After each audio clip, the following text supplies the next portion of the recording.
इस बीच मुंबई में एक्चुअली कहानी में बहुत सारे पात्र हैं और बहुत सारे ट्विस्ट हैं। शिवसेना शिवसेना है कि नहीं, ये अभी किसी को समझ में नहीं आ रहा है कि कौन सी असली शिवसेना है।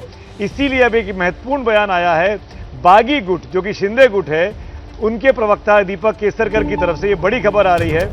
दीपक केसरकर ने कहा है कि उद्धव ठाकरे से बात की जाएगी, यानी उद्धव ठाकरे जिनको वो अब सम्मानित नेता बता रहे हैं, पार्टी का मुखिया बता रहे हैं, उस उद्धव ठाकरे से जिसको नाराज करके पूरी सरकार बनी, अब ये बागी गुट बातचीत करने के मूड में दिखाई दे रहा है।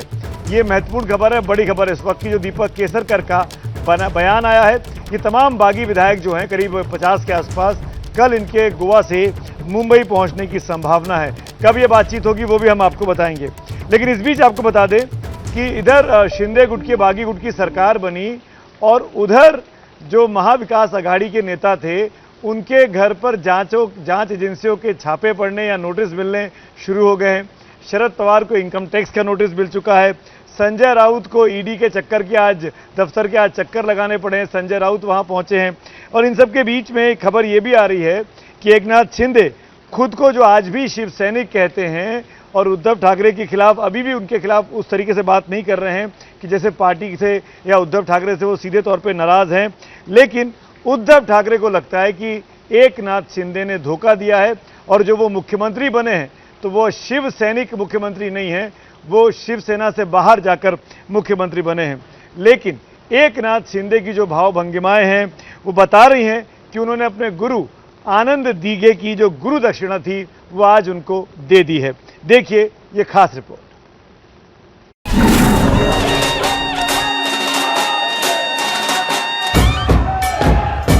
धर्मवीर आनंद दिघे साहेबांचं स्मरण करू। धर्मवीर आनंद दिघे साहेबांच्या आशीर्वादाने मी एकनाथ संभाजी शिंदे ईश्वर साक्षात शपथ घेतो की महाराष्ट्र के नए मुख्यमंत्री एकनाथ शिंदे की जुबान पर जो नाम हमेशा रहता है वो है आनंद दिघे। अगर आनंद दिघे नहीं होते तो ऑटो चलाने वाले शिंदे आज महाराष्ट्र नहीं चला रहे होते। हमारे शिवसेना प्रमुख बाला साहेब ठाकरे जी की हिंदुत्व की जो भूमिका है, उनके जो विचार है, हमारे धर्म में आनंद दिघे साहब ने जो हमें सीख दी है, ये इसको आगे हम लोग बढ़ाने की कोशिश। इस जून शिंदे ने महाराष्ट्र की राजनीति पलट कर रख दी, लेकिन अब से 22 साल पहले वो जून का ही महीना था जिसने शिंदे की जिंदगी पलट कर रख दी थी। शिंदे के एक लड़के और लड़की की डूबने से मौत हो गई थी। इसके बाद शिंदे में ऐसा वैराग्य जगा कि वे राजनीति छोड़ने को तैयार हो गए, लेकिन आनंद दिघे ने उन्हें अड़ना और लड़ना सिखाया। शिंदे के लिए ये सीएम पद दिघे की खातिर एक गुरु दक्षिणा की तरह है। आनंद दिघे कट्टर शिवसैनिक थे। शिंदे भी खुद को शिव सैनिक बताते हैं, लेकिन शिव सैनिकों के लिए सबसे बड़े मंदिर मातोश्री में जाएंगे या नहीं, इस सवाल को उन्होंने कयासों के लिए छोड़ दिया।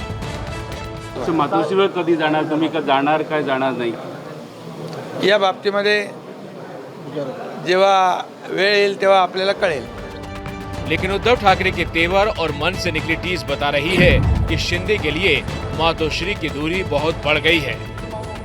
संभ्रम निर्माण करण्यासाठी शिवसेनेचा मुख्यमंत्री हा तसा शिवसेनेचा मुख्यमंत्री नाही, कारण शिवसेनेला बाजूला ठेवून शिवसेनेचा मुख्यमंत्री होऊ शकत नाही। गोवा से मुंबई तक मुख्यमंत्री शिंदे अपने मंत्रिमंडल की रूपरेखा बनाने में जुटे हैं। एकनाथ संभाजी शिंदे। महाराष्ट्र का ताज तो मिल गया, लेकिन अब चुनौतियां बड़ी हैं, क्योंकि वो अब सिर्फ कट्टर शिवसैनिक आनंद दिघे के चेले नहीं, राज्य के मुख्यमंत्री हैं। संवाददाता जितेंद्र दीक्षित की रिपोर्ट।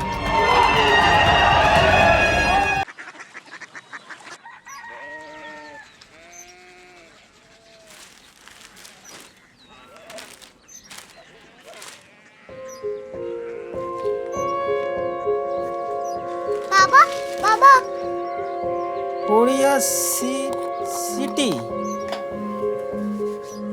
जानी ना।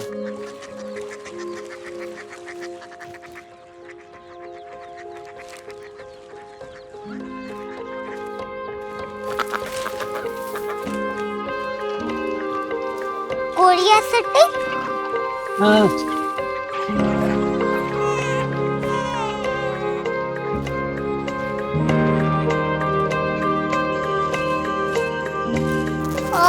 कोरिया सिटी कहाँ पे है?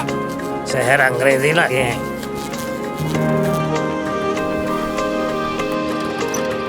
Korea city.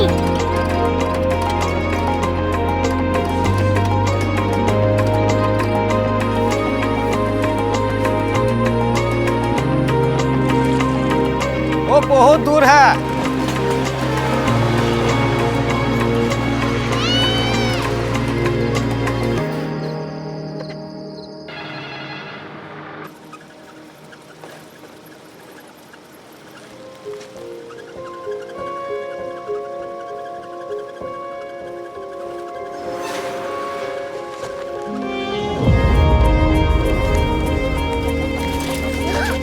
Korea city.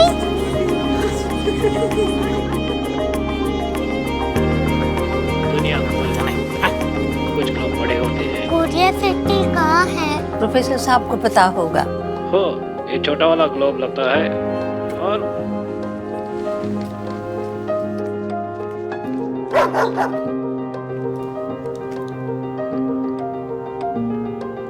पता नहीं, मेरी बेटी से जाके मिल लो, शायद उसे मालूम हो।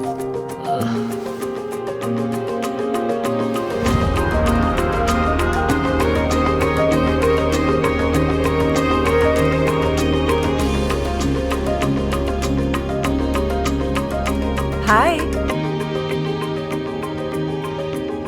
बाबा ने भेजा है। Come here. Korea city. Korea city नहीं, क्यूरियोसिटी। वो क्या? That's what brought you here? जो तुम्हें यहाँ तक ले आया। क्यूरियोसिटी।